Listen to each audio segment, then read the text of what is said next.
ulitin ko. Ganyan ba sila kainit? Ganyan ba sila nagmamadali? Gusto ba nila ura-urada nung panahon ni Ombudsman Mercy Gutierrez? Nagreklamo din ba sila at gusto ba nila kahit Pasko mag-hearing talaga ang Senado noon? Nandun na ako sa Senado noon. Parang wala naman. So, ihahalin tulad ko muli. Ano ba ang kina-espesyal nito? Pangalawa, hindi namin papakinggan sino mang klarong pabor sa impeachment o klarong kontra sa impeachment. Sino man ang klarong pabor kay Pangulong kay Vice President Duterte at klarong ayaw sa kanya. Susundan namin ang tinatalaga ng batas tulad ng isang ordinaryong kaso lamang. At hindi tinatrato itong impeachment case na to si Vice President Sara bilang isang espesyal na kaso.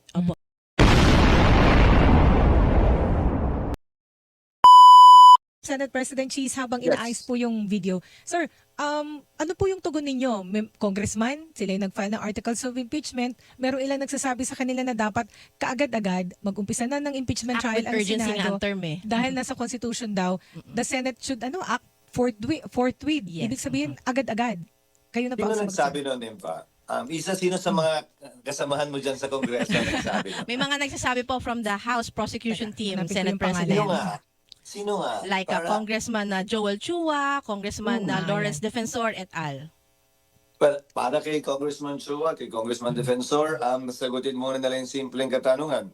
Mahigit 2 buwan nilang inupuan yung mga impeachment complaints. Wala silang ginawa. Yung ultimo Secretary General nila, ni hindi finorward sa speaker na magkatabi lamang naman halos ang kwarto ng mahigit 2 buwan din. Siguro paliwanag muna nila yun bago nila kami madaliin na umaksyon sa loob ng ilang oras at ilang araw lamang. Dahil dumating sila sa Senado, mag-aalas 5 na yata. Nag-adjourn ng Senado, makalipas ang kulang-kulang 2 oras bago mag-alas 7. So hindi para sa kanilang madaliin kami pagkatapos nilang upuan yan sa napakahabang panahon. Opo, Senate President, nung po bang last day of session, wala ho bang, kumbaga, nagparamdam sa inyo na, meron palang articles of impeachment or a fourth impeachment complaint na gumagalaw na po sa Kamara? Alam namin, siyempre balita yan, pero hanggat hindi realidad, hindi kami pwedeng umaksyon at gumalaw. Ano yan, Isa? Excited? Gigil? Ayan na, abangan natin. Wala namang ganun eh. May trabaho kaming kailangan at dapat gawin kaugnay ng legislasyon na hindi kailangan inaabangan ng isang bagay na, ulitin ko, mahigit 2 buwan nilang inupuan.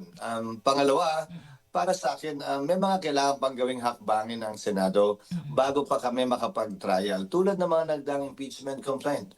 Yung sinasabi nilang forthwith na yan, na immediately raw ibig sabihin, bakit ko sila hindi narinig magreklamo?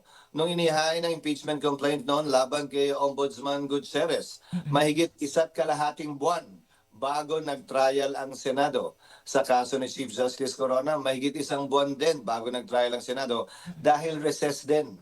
At dahil tumugma din sa recess at nung nag-resume, doon lamang din naman tinake up ng Senado yung impeachment trial mismo. Bakit silensyo sila doon? So, ang punto ko, Isa, Nympha, ay ito. Hindi espesyal si Vice President Sara Duterte, hindi espesyal ang posisyon ng Vice President para sa kanya madaliin namin. Sa Chief Justice, hindi. Sa Ombudsman, hindi.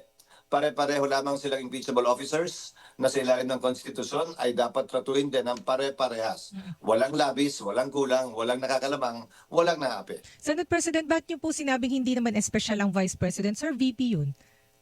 Ang hindi espesyal dahil pare-pareho lamang silang impeachable officers, Nympha. Bakit? May nakalagay ba sa konstitusyon na kapag president ay mas mabilis dapat?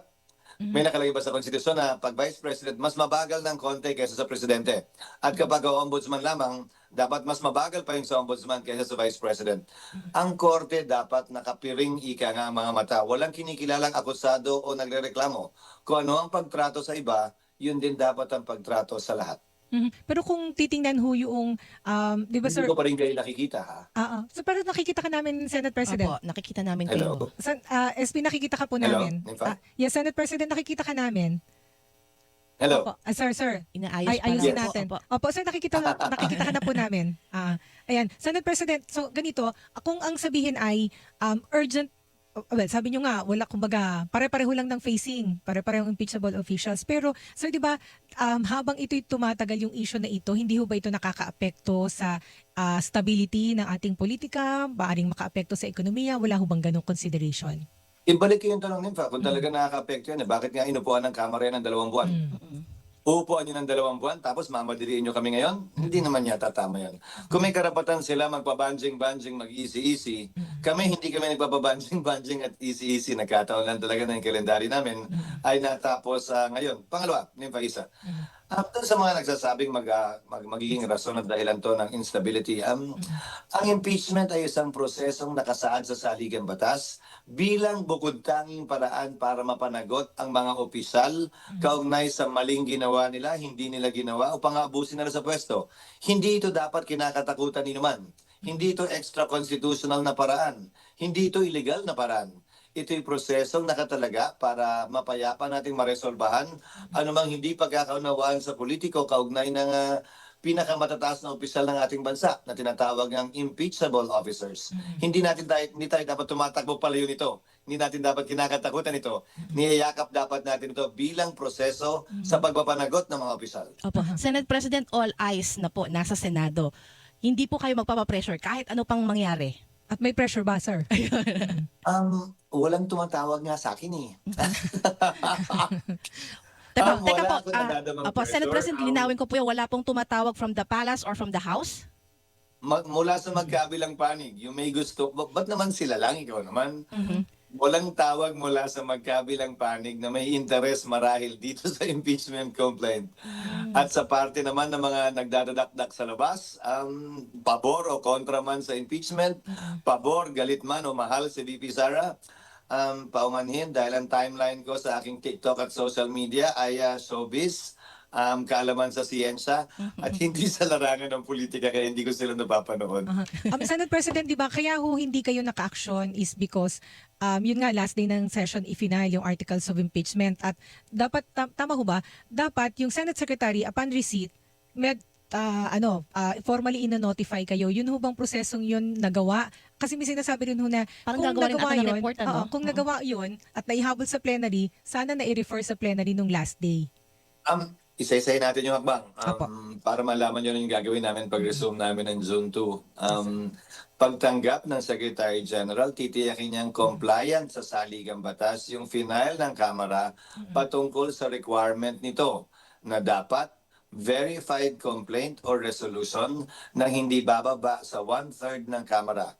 Dahil 306 ang mga mambabatas nung araw na yon, dapat hindi bumaba sa 102. Verified, ibig sabihin pinanumpaan sa harap ng Secretary General. Ibig sabihin hindi pwede ang e-signature. Dapat lahat yon ay wet signature. Kung makikita niyo yung signature sheet, may mga bilang at pangalan pero yung iba walang pirma. So iisa-isahin yun. I-check din yung mga pangalan kung hindi namin pinapresume yung regularity ng trabaho ng Kamara. Pero siyempre, kailangan din namin mag-due diligence kaugnay sa bagay na yan. Matapos po niyan, ia-agenda yon, ika-calendar. Ire-refer sa plenaryo para aksyonan ng plenaryo. Hindi po yan desisyon lamang ng Senate President. Desisyon po yan ng buong plenaryo ng Senado. Bilang Senado, hindi bilang impeachment court. Ilang bagay ang kailangan pagbotohan. Una, ang rules ng Senado na kailangan i-update at kailangan i-publish pa. Pangalawa, ang pag-convene ng impeachment court para sumumpa lahat ng miyembro ng Senado bilang judges sa isang impeachment court. Pangatlo, ang pag-aproba ng calendar na lahat ginagawa yan ang isa NIMFA habang nakasesyon ang Senado, hindi kapag ka nakareses. Ngayon, doon sa mga nag-aagam-agam, kapag ka nasimula na yung buong prosesong yan, sa panahon ng may session kami, pwede na pong tumuloy-tuloy yung trial tulad na nangyari sa ibang impeachment, maski na nakareses ang Kongreso. Opo, ito po, Senate President, nabanggit po ninyo yan. Ang sabi po ni dating Senate President Franklin Drilon, ang solusyon or remedy sa situation because hindi kayo makaakto ngayon dahil, yun nga, nag-adjourn na kayo, hindi na-refer yung articles of impeachment and you have to be in session para magawa yan. So, ganyan yung situation. Ang solution daw po is magpatawag ang presidente ng special session so makapag-convene kayo as an impeachment Ang court. tanong ko nga, Nympha Isa, ano bang problema na kailangan nating hanapan ng remedyo? Yan yung sitwasyon, tama. Pero problema ba yan? Saan ba nakasulat na problema yan? Di ba, ang gagawan mo ng remedyo, problema. Ang hahanapan mo ng solusyon, problema. Ang hahanapan mo ng kasagutan, tanong. Ulitin ko, ganyan ba sila kainit? Ganyan ba sila nagmamadali? Gusto ba nila ura-urada nung panahon ni Ombudsman Mercy Gutierrez? Nagreklamo din ba sila? At gusto ba nila kahit Pasko mag-hearing talaga ang Senado noon? Nandun ako sa Senado noon. Parang wala naman. So, ihahalin tulad ko muli. Ano ba ang kina-espesyal nito? Pangalawa, hindi namin papakinggan sino mang klarong pabor sa impeachment o klarong kontra sa impeachment. Sino man ang klarong pabor kay Pangulong kay Vice President Duterte at klarong ayaw sa kanya. Susundan namin ang tinatalaga ng batas tulad ng isang ordinaryong kaso lamang. At hindi tinatrato itong impeachment case na to si Vice President Sara bilang isang espesyal na kaso. Opo. May sinasabi rin po Senate President si Attorney Romulo Macalintal. Ang binabanggit po niya, posibleng mapawalang bisa lamang yung reklamong impeachment laban kay Vice President Duterte dahil hindi raw po maaring itawid sa susunod na Congress yung impeachment dahil po ang Senate hindi po continuing body. Tama po ba? Ito yung context naman nito, SP, yung binanggit po ninyo na June kayo makakapag-start ng proseso ng impeachment trial. Hindi matatapos definitely hanggang June 30 lang kasi yung session. So therefore, tatawid ng Tatawid next ng 20th Congress. Congress. Hindi daw po pwede yun. Yun ang sabi ni Attorney. Pananaw ni Attorney Macalintal yan, bagaman ginagalang ko yung kanyang pananaw, hindi ako sangayon. Abogado siya, nagpa-practice si Attorney Macalintal sa COMELEC. Matanong ko nga siya, yung mga kaso bang pending sa COMELEC, kapag ka nagpalit ng commissioner, automatically dismiss ba yung mga kaso? Ito'y kaso tulad ng impeachment court, kaso din to.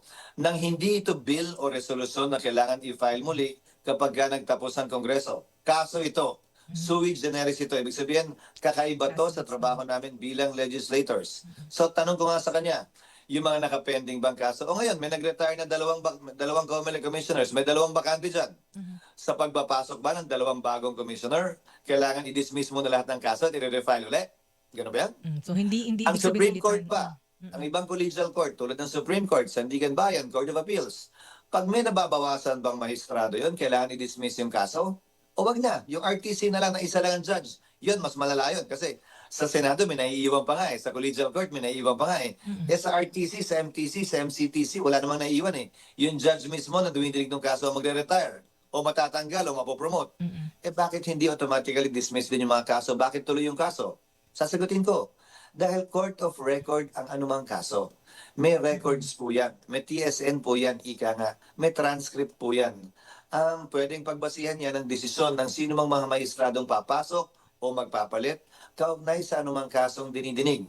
Dahil kung susundan ko ang gusto ni Attorney Macalintal, ibig sabihin ba niyan, pagsapit ng June 30, finish or not finish, magdedesisyon kami to convict or acquit, maski na hindi pa tapos ang presentasyon ng kaso? Ibig sabihin ba nun, finish or not finish, di-dismiss na lang namin kung hindi pa tapos at hindi namin pagbabotohan? Mali yata yun. Pero kung siya ang kakatigan ng Korte Suprema, kung magkakaso siya, susunod kami palagi sa Korte Suprema. Pero kung hindi naman mag-i-issue ng temporary restraining order ang Korte Suprema, tuloy-tuloy na magdidinig ang Senado hanggang matapos at tapusin ito. And then sir, merong sa isa news conference nung Friday, sabi ni Presidente, magpapatawag siya ng special session kung i-request ng Kongreso o ninyo. I-request ho ba ninyo at may mga kasamahan ho ba kayo na gustong i-request kay Presidente na magdaos kayo ng special session? Wala akong balak ni Isa. Ulitin ko, ano ba yung problema ang nire-resolbahan natin? Ano ba yung rason bakit kailangan? Dahil ba special siya? Dahil ba minamadali natin? Dahil ba galit na galit yung ilang sektor at gustong mag-trial na agad? Ulitin ko, ano ba yung problema ang kailangan resolbahan? Ano ba yung sitwasyon na agarang kailangan solusyonan sa pamamagitan ng pagtatawag ng special session? Gusto ba nilang kakaiba talaga ang pagdinig sa kaso ni VP Sara kaugnay sa ibang impeachable officers sa nagdaang panahon na tinamaan din ng recess yung mga final na impeachment complaints? Sa palagay ko, hindi. Dahil simula pa lang hanggang sa dulo, ang paniniwala ko, dapat maging patas, parehas, pantay, at kapanipaniwala ang prosesong ito para hindi magdulot ng instabilidad at para hindi magdulot ng duda kaugnay sa magiging pasya ng impeachment court pagdating ng panahon. May kasamahan po kayo sa Senate President na senador na nagre-request na hingin na natin kay Presidente ang special session para makapag-trial na tayo. Sino po? Sir, kayo sir, may kapwa senador ho ba kayo na gusto Wala po. mag-special session? Wala pa. Wala din. Wala pa. At saka, sangayon sa saligang batas, bago magpatawag ng special session, isa-isahin ko nimfa, kailangan magpasya ang Senate President kaugnay ito ng Senado ha, in consultation with the majority and minority leader, and upon approval of the Speaker or consent of the Speaker, kapag una, merong urgent legislation. Pangalawa, kapag kailangan bumoto ang Senado at Kamara para palitan ang Vice President na natanggal, nawala, namatay o nagkasakit. Kabilang na impeachment doon, di ba? Pangatlo, kapag mayoriya ng gabinete ay sumulat sa Senado at Kongreso na hindi na kayang gampanan ng Pangulo yung kanyang tungkulin. Pang-apat, para i-canvass ang boto ng Presidente at Vice Presidente at magdeklara ng panalo. Pang-lima, kapag nagdeklara ng martial law ang Pangulo at sinuspende ang habeas corpus. Sa kasong dalawang yon, automatic nang kailangan mag-convene ang Senado at Kongreso. Sa limang sitwasyong yon, binanggit yung pagkakatanggal ng Vice President at kailangan pagbotohan ng Senado at Kamara para palitan. Pero bakit hindi binanggit na isa yan sa mga kaganapan na pwede at kailangan magpatawag ng special session. Bakit hindi sinulat yon ng framers ng ating saligang batas? Kasi nga, wala namang kinai-special. Presidente man o Vice Presidente, Ombudsman man o Chief Justice, COMELEC Chairman o Commissioner man, basta impeachable officer, pantay-pantay dapat ang pagtrato. Ayan. Opo. And then- Senate President, sige. partner. Senate President, binabanggit niyo po at nanindigan kayo na sa June talaga maaaksyonan itong impeachment o articles of impeachment laban po kay Vice President Sara Duterte. Pero ang Senate po ba merong ginagawang preparation? Kasi syempre Like yung rules, ilang buwan di ba, din yan, di ba, gaga- bago mag-June. Ay, opo, pinapareview ko na po ang rules para po sa gayon habang recess. Mabigay na namin yung draft proposal sa lahat ng senador para hindi na po masyadong mahaba yung debate. Nagpapatanong na rin po kami kung paano gagawin at sino gagawa. Kung maalala niyo, parang witness stand dahil dapat magmukhang malakorte naman yung Senado kapag nagka-trial kami. Dahil kinain na po ng ANA yung dating ginamit namin noong panahon ni Chief Justice Corona. So magpapagawa na kayo nun, sir. Pati bago. robe. Pati Oo. robe.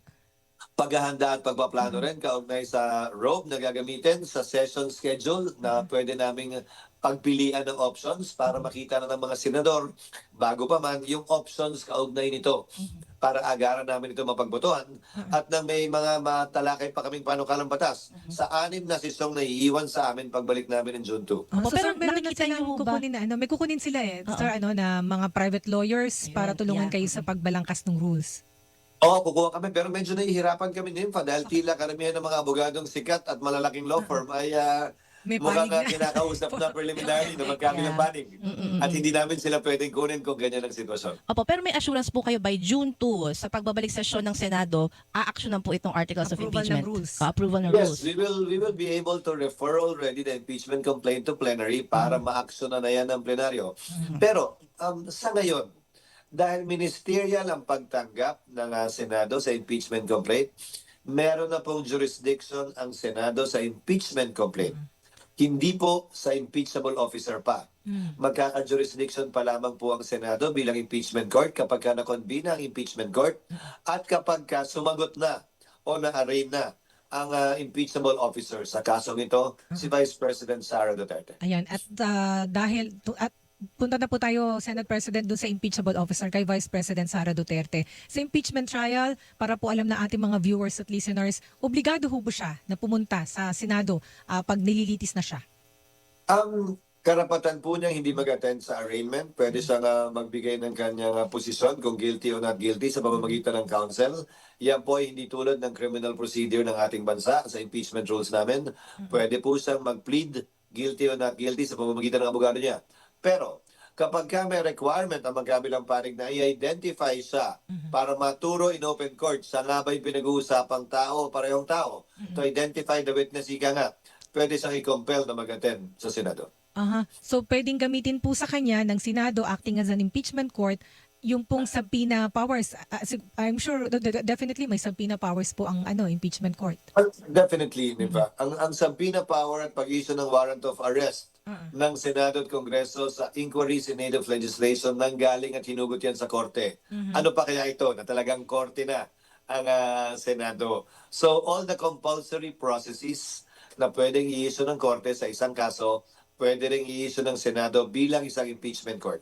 At tama ho ba, pag impeachment court, tawag dito, hindi ano yung waive o hindi dito iiral yung bank secrecy law, pwede nyo isama ng mga bank documents. Well, nagpasa ang Korte Suprema taliwas dyan. Okay. Pero ang panibagong pagkakataon ito para matesting yan dahil sa paniniwala ko, may karapatan sino man kunin ang anumang ebidensya kaugnay sa anumang alegasyong nililitis. Dahil, Nympha Isa, so anong gagawin ng mga magnanakaw ng opisyal kung sakasakali? I-deposito lang sa bangko, hindi na pwedeng buksan, hindi na pwedeng galawin, gano'n na, safe na. Hindi naman Ganun yata po yun. in-invento yung ating banking system para dyan. Naalala ko sa yung si Arab impeachment trial, dalawa yun eh. Kasi peso account at saka yung foreign currency. Diba sir, ibang rule pa ba yung iiral doon kung pwedeng buksan o hindi ang foreign currency deposits at saka yung peso? Kung naalala ko ng tama, Nympha, nung panahon yun, magkaiba yung batas. Opo. Kasi nung panahon yun, ang nakaligtaan na yung batas na yun eh. Ina-encourage natin yung mga foreign businessmen Yes, na maglagap ng puhunan bagong pera dito.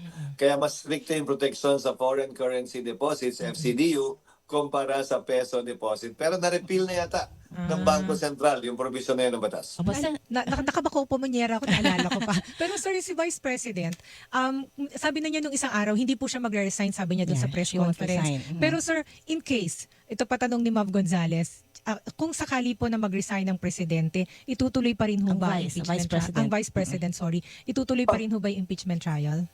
Pagpapasahan po yan ng impeachment court. Nung sa kaso, kasi we are governed by presidents as well, yung mga nagdaang kaso. Sa kaso ni Ombudsman Gutierrez, no, nung siya'y nagbitiw, dinismiss na ng Senado yung kaso. Opo. Pero dalawa ang kaparusahan sa impeachment. Pagtanggal sa pwesto and absolute perpetual disqualification to hold public office, elected or appointed. So nasa kapasahan ng impeachment court yan. Kung itutuloy pa ba yung kaso, bagaman nagbitiw na, para lamang dun sa parte ng parusa ng absolute perpetual disqualification. Dahil yung bagay na yon, hindi pa yun moot. Ang naging moot and academic lamang ay yung sa pagtanggal sa pwesto. Pero sa kaso nga ni Ombudsman Gutierrez, kinonsidera na ng Senado noon na moot na yon. So depende sa magiging kapasahan ng Senado bilang impeachment court sa bagay na yan, kung may mag-motion to dismiss, kung mangyayari nga may magbibitiw, at kung ano magiging boto ng Senado sa panahon. Kasi sir, pagka siya ay halimbawa lang, pag na-convict ng impeachment court, hindi na siya pwedeng tumakbo sa kahit Tumakbo, anong any position. position. Oo, pero pagka nag-resign, Pwede pa. unless tapusin ninyo yung gawin yung impeachment trial pa rin, pwede siyang tumakbo. Apa, ganun po yun. Apo. Ako last two questions, Senate President. Yung first question Yes, ko, Isa. usually po kapag ganitong proseso ng impeachment trial, gaano to katagal? Or tatagal? Pagbasihan din natin yung mga nagdaang impeachment trials. Usually, ang trial are Monday to Thursday. Either hapon yan o umaga. Para makapagtrabaho pa kami ng trabaho talaga namin na legislasyon. So, magdedesisyon ng impeachment court o ang Senado. Umaga ba ang trial hanggang alas 2 para yung regular session namin alas 3? O umaga ba yung session para 1 to sawa na o 3 to sawa yung impeachment? Pero kadalasan tumatagal lamang yan ng 2 buwan. Dahil Monday to Thursday po yan, 4 na araw sa isang linggo. Pangalawa, dahil sa mga makabagong proseso sa rules of court na kailangan naming i-adapt sa aming rules on impeachment dahil suppletorily applicable ang rules of court, baka mas mapabilis pa yung 2 buwan dahil requirement na ngayon ang tinatawag nating judicial affidavits at isang mas malakas at kompletong pre-trial brief and pre-trial agreements sa pagitan ng mga partido. So yung judicial affidavit parang yan yung direct testimony ng testigo eh. Papa-identify mo na lamang yung affidavit niya bilang direct examination o kung may karagdagan ka pang tanong na nakaligtaan. Diretso na agad sa cross-examination yan. So yung kalahati halos ng panahon para ipresenta ang isang testigo ay mapapabilis na sa pamamagitan niyang judicial affidavit requirement na yan. Ayun. And ako last question na lang partner no sa side ko. Mensahe niyo na lang po sa mga pumupuna po sa inyong mga bashers kasi kayo po yung parang nasisita ngayon na bakit hindi ina-action na ng Senate President itong impeachment complaint laban kay Vice President. Kayo daw po yung nasisisi ngayon. Pagkaramihan ng mga nagre-react ng ganyan, hindi ko lalahatin, Isa. Ayaw kay Vice President, galit kay Duterte, gusto siyang ma-impeach at gustong dali-daling matapos na matanggal siya. Ulitin ko, sino mang anti o pro Duterte, sino mang anti o pro impeachment, hindi po namin bibigyan ng pansin. Ang bibigyan po lamang namin ng pansin, batas, rules, konstitusyon, at kung ano po ang parehas na pagtrato kay Vice President bilang respondent sa kasong ito. Hindi po namin siya papaboran. Kaya hindi namin ito mamadaliin, pero hindi din namin ito labis na ipagpapaliban. Gagawin lang po namin kung anong tama. Maski anong sigaw, alboroto, ingay ng galit sa kanya. At kung mabilis naman ang takbo, hindi rin namin ito babagalan. Maski na mag-alboroto, magtatalon o magsisigaw, ang sinumang pabor sa kanya. Senate President, ako 2 questions. Yes, Last 2 ma'am. questions. May any indication, sir, na ang presidente po ay magpapatawag ng special session o meron ho ba, sa mga sandaling ito, may communication ho ba sa inyo na may ganung balak? Wala po. Pero siyempre, pag nagpatawag ang Pangulo, anong gagawin namin? Hindi kailangan namin mag-attend. Yun nga ang itatanong ko Pero kasunod kung ang sana, how sinasabi mo ready? ay Oo. manggagaling ba sa amin ang kagustuhan yan? O sa akin ang kagustuhan yan? Hindi, Nympha. Dahil ulitin ko, ayoko tratuing special dahil ayoko namang mapulaan sa kabilang banda na masyado namang minamadali itong bagay na ito pag kinumpara sa ibang impeachment complaint. Sa isang political process tulad ng impeachment na ito, palagi may isang sektor na hindi masaya. Wala na kami magagawa doon. Sa isang kaso, palagi may maapi, ika nga, makoconvict. Palagi may feeling niya ay nakamit niya ang katarungan pag may nakwit.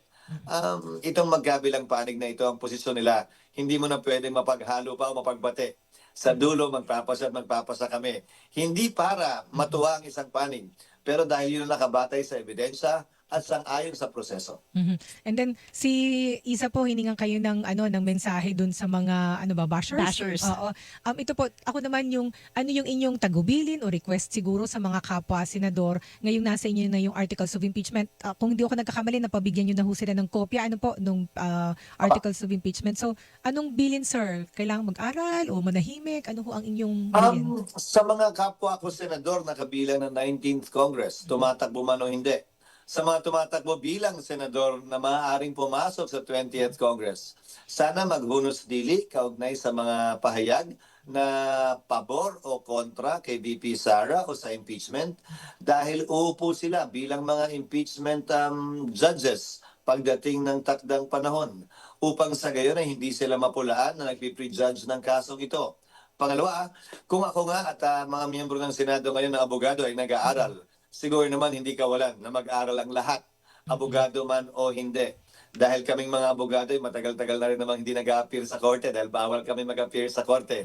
Kailangan din po namin mag-review at mag-aral dahil hindi biro ang trabahong yan bilang impeachment court, bilang impeachment judges, lalo na po sa party ko na magpe-preside ng impeachment court. Mas kailangan siguro yung pag-aaral na yon. Dahil ayon sa rules namin, magpapasa muna sa anumang point of order, sa anumang issue, sa anumang tanong yung presiding officer. Pwedeng ibato ng presiding officer yan sa impeachment court o pwedeng pagbotohan yan pag may nag-object o hindi sumang-ayon ng miyembro ng impeachment court sa ruling ng presiding officer. Pero napakatagal na magiging proseso nun. Kung kada tanong na lang, yan ang gagawin namin. Ang tama ho ba bukas daw ay may utos kayo na sa publiko ilagay sa website ng Senate yung articles of impeachment? Dahil pampublikong dokumento yan, hindi naman sekreto yan, para hindi lamang para mabasa at malaman ng publiko, at para maiwasan na rin yung mga aligasyong tinatago, may pinapaboran o sekreto yan. That is a public document. Hindi yan kaso ng private crime, tulad ng concubinage, adultery, seduction, abduction, rape, na pribado yung reklamo. Ito'y pampublikong reklamo laban sa isang public official. With that, sir, maraming salamat po sa inyong Thank you so much. pagpapaunlak.